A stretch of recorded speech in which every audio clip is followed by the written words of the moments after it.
Good afternoon, everybody. Welcome to SEVA VentRounds. Today is September 10th, 2024.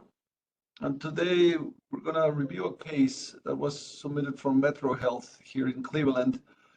And the case is pressure up and pressure down, and talk a little bit about targeting scheme issues.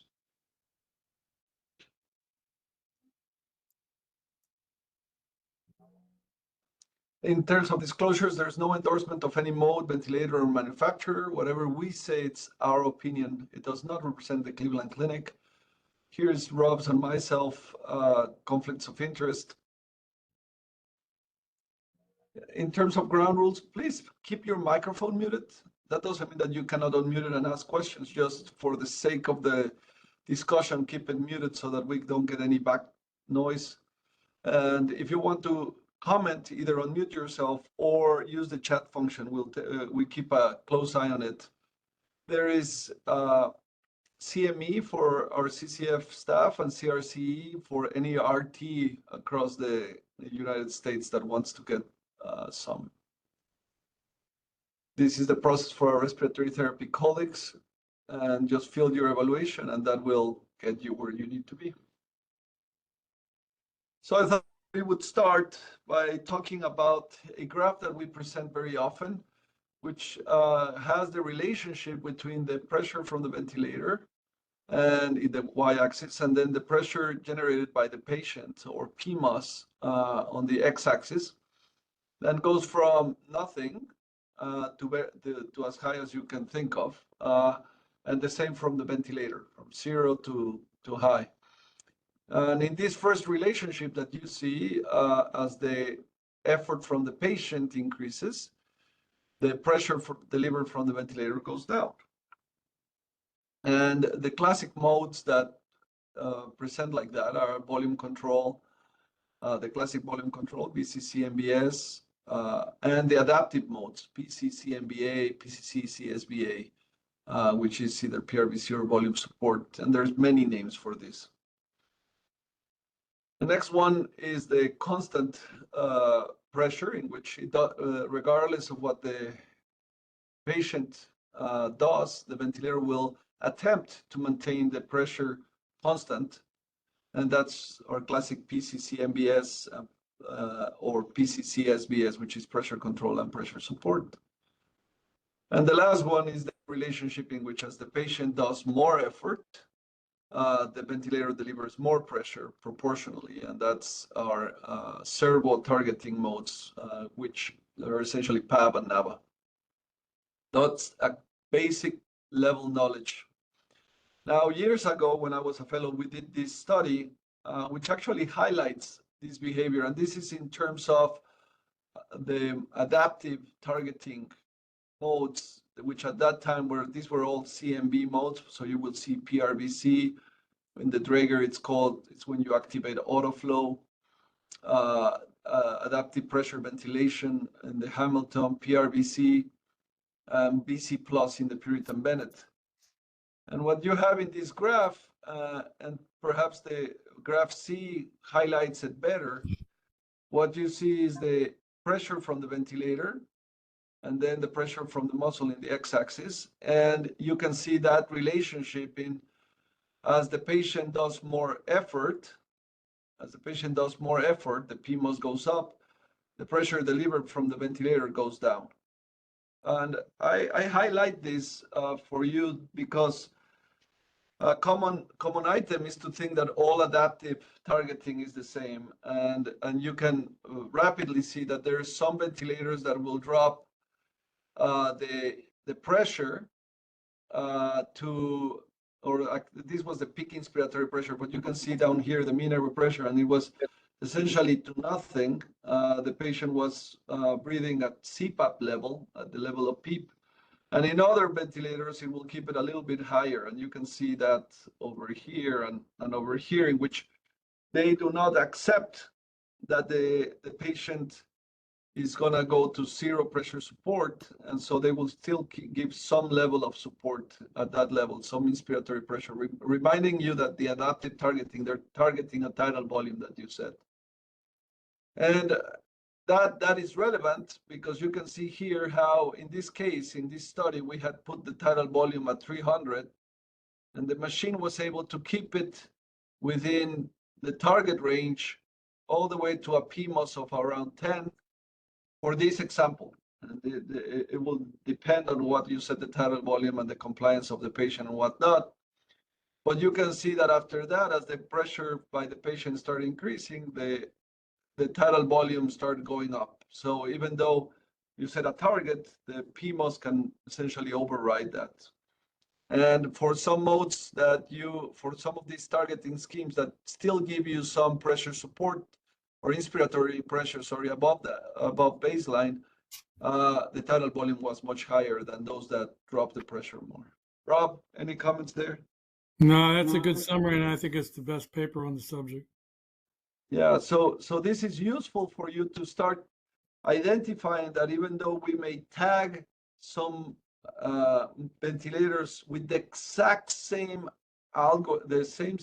exact targeting scheme, and they essentially do the same thing in different ventilators, the way that it's implemented, it's different. So I think that this will be relevant to the next conversation that we're going to have. So here's the case submitted by Metro Health, which we're very grateful for them sending this waveform, and it was creating some discussion.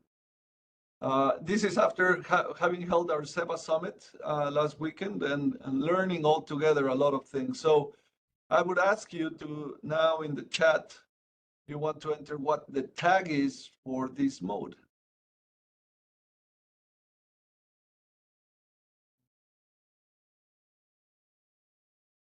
And I have no fear, remember, this is how you test yourself and where you are. And excellent, very good. So I see that there's some homogeneity in the answer. You all recognize that this is a pressure control breath. And that means that even though this is a common source of confusion in the universe, you set a tidal volume. The tidal volume is a target, you're not controlling that.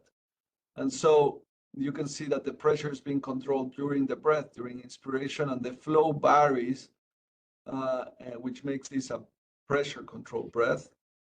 Then it's CMV, meaning continuous mandatory ventilation. And there's several clues here. The first one is that you set an I time. And when you set an I time, you're essentially, the ventilator is controlling the inspiratory time. And then, as you can see on each one of these breaths, the I time is the same size, and they will stop based on time, not on flow or any other variable. You can see the tidal volume is completely different in all of them. The end inspiratory flow is different, so it's stopping because of time. And so this is, when you cycle based on time, that means that it's a mandatory breath. And the final statement, this is adaptive.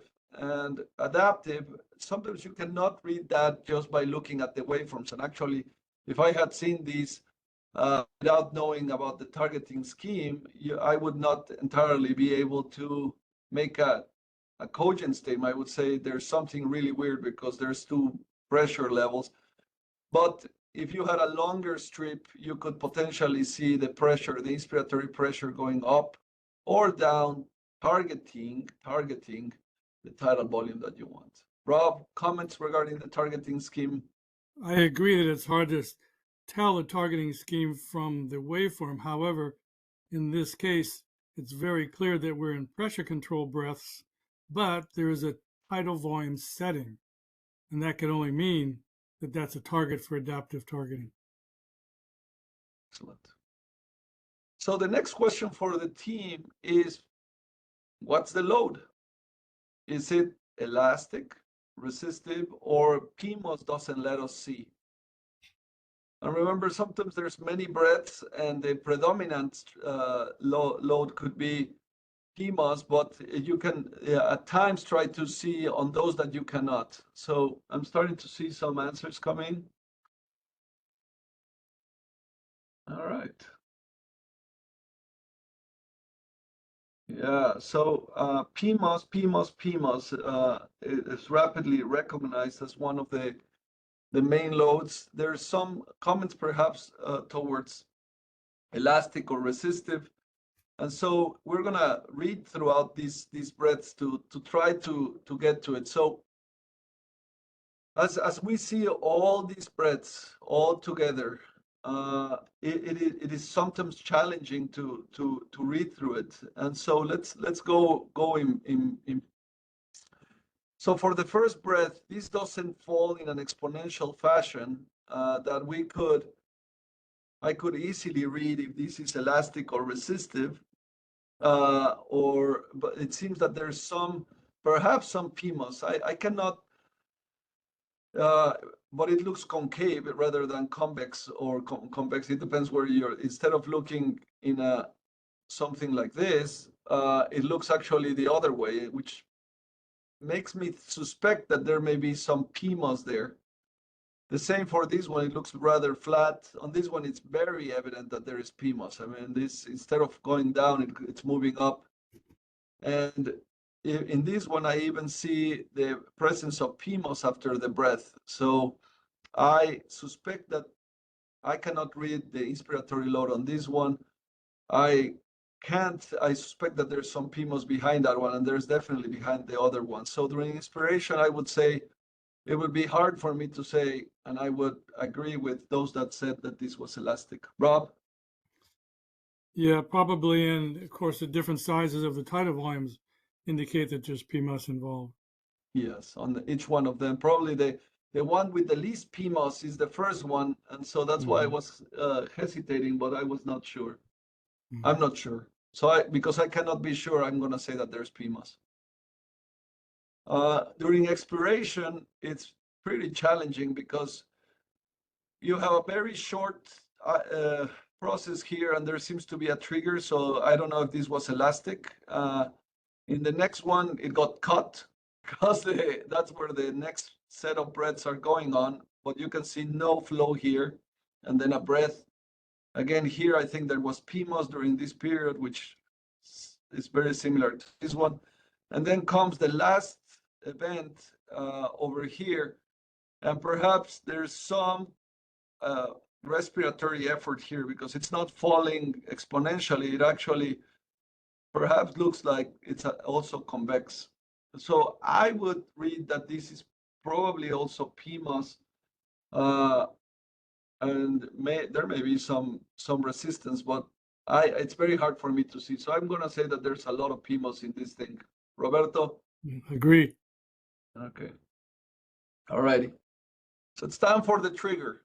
And the trigger seems to be having some conflict in the universe. So I want to see how people think the issue is for this trigger, for this breath.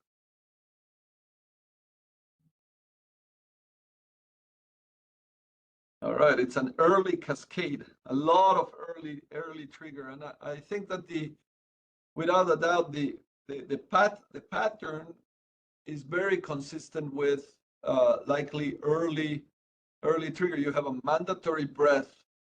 And if anything, you may question this one as PMOS, but I would say there is definite PMOS here. And the speed with which it's returning, I mean, the patient barely, it actually has air trapping. This makes me suspect that there was PMOS hidden there and the patient was trying to inhale. But then the next one, it's very evident. Actually, I would mark that the PMOS probably starts here and it's a large breath and it ends all the way over here. So actually, you know, when you breathe, the flow is usually sinusoidal. So if I would draw it, it probably goes something like this. Something like that. The PMOS would look a large breath. And on this one, it's a little bit harder for me. I think something was happening here, which was going to be similar to that. And there was probably PMOS from somewhere here to somewhere around here. So very large short efforts perhaps that are occurring on this patient. Roberto? Yeah, that refresh bar that wipes out all the curves right there in the middle makes it difficult to judge what's going on in the first set. Yeah.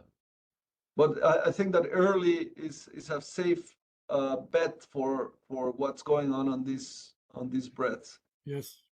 And what happens is that when you see an early trigger, immediately your brain is going to continue to read some stuff, but you need to control it, because once that you see an early trigger, then you're going to see assistance, and you have to stop looking at it, because it's as you know, that's happening because of the early trigger. And you're going to see some early cycle, which you see over here. That's an early cycle, and perhaps here there's another early cycle. So you stop looking at that. What is evident, and I think that all of us agreed, is that there is some evidence of expiratory work.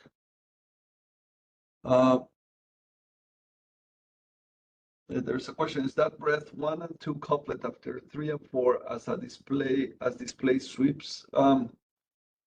So the first two is okay, and then the sweep is happening right here, Michael, in this period of time. That's where this line is missing. Yeah, so that's where the ventilator is changing. Those breaths coming after, like, is the flow line leading into breath 1 the continuation of the line from breath 4 as Yes. the display resets and sweeps? Okay, so Yes. breath 1 and 2 are happening just after 3, 4 in Yes. time. Yes. Okay, thank you. Yeah, that's a good point. So you're seeing, these ones that are here are the future of those over here. So absolutely good point. So if you wanted to name them in terms of when did each breath happen, this is breath 1, 2, 3, and 4. So that's the sequence essentially. That's a good point. Yeah. So that's why this period of time that is here maybe look too short. So there may be these breaths that are doing reverse trigger, and it's going for a while, and then it happens again. Very good. Good point.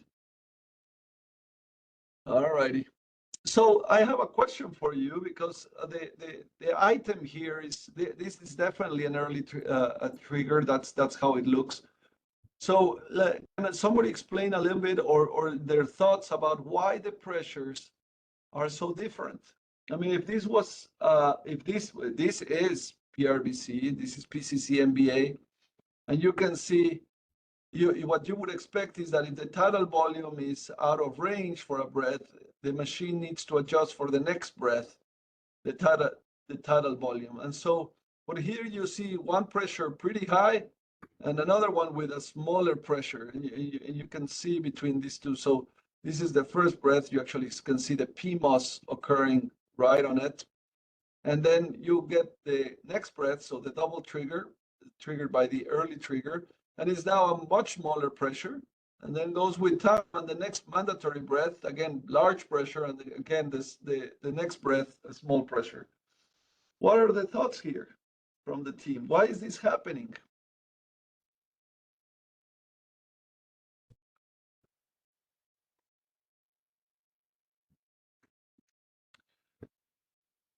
Yeah, so there's some thought here is that because PMOS during the first breath in the couplet must have overshoot the target tidal volume, so the next breath in the couplet gets less P vent. So that would be a thought. So if this tidal volume was too small, then too large, then on the next one the ventilator will drop the pressure. However, that usually happens in very small increments of pressure. Some ventilators you can adjust how fast that change it is. It's not the case on this ventilator. Usually they change in 0.5, 1 millimeters or centimeters of water, 2, but not, I mean, in this case, you're talking about a drop from around 20 centimeters to down to what it seems 13 centimeters of water. So it's a large change. Yeah, and the other observation is that breath 3 is big, and it comes after breath 2, which is small. And breath 2 was small because, for whatever reason, but it still had a much larger tidal volume than targeted. So if it was the adaptive scheme, you'd expect 3 to be the same size or less, right? Right. Or in this one, in breath 1 and 2, you can see the same tidal volume occurred and Yep. still the pressure dropped. Either So- way, yeah. So the rationale for this is a little bit more, it becomes more evident in a couple of seconds. The first one is, if you notice, these breaths are different in their origin. So breath 1, what we're now calling breath 1, which in the screen is the third breath, this breath is a mandatory breath. And you can see that because there's no change in color on the flow waveform. So You mean this a was machine triggered trigger? by the machine. Right, it's a machine trigger breath. And the second breath is a spontaneously triggered breath. The machine doesn't know this is an early trigger. The machine just knows that the first breath was the machine triggered. The second one, it was the ventilator. And the same happens on breath number 3 and 4.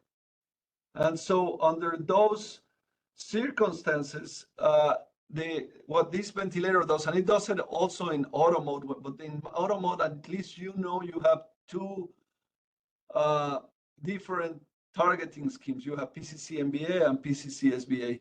Here you have the same targeting scheme for both.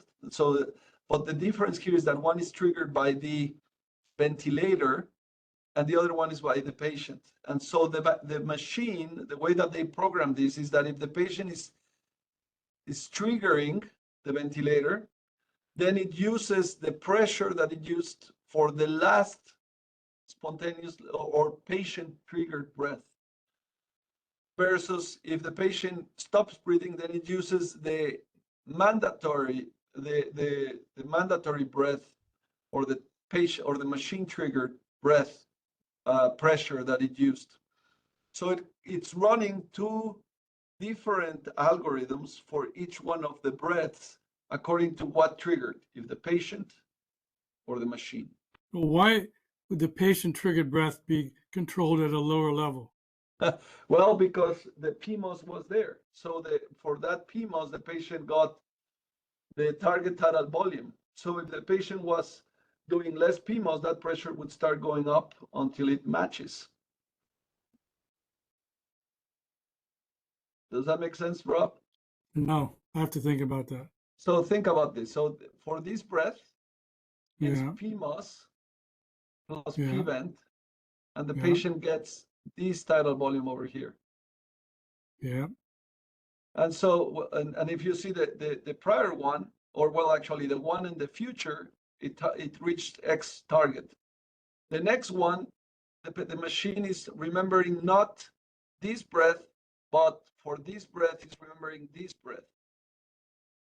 So it's gonna give the same tidal volume, the same pressure for, or a different pressure according if you reach the target for the spontaneously triggered breath. So for spontaneous triggered breaths, it's gonna, and and this may vary. It may be that the patient is doing very little, but I have seen them go both ways. You have very high pressure for the spontaneous and very little for the mandatory and vice versa, depending on how it's occurring. Well, just to be clear, these are all mandatory breaths. There's just the Yeah, difference but- is patient triggered or machine triggered. Correct. So if it's patient triggered, it will use a different pressure for all pressure triggered, and if it's machine triggered, it will use a different pressure for those. So it's running two. Where does it get that number though? Where does Huh? the target number come from? Where does that target number come from? From the exhale tidal volume.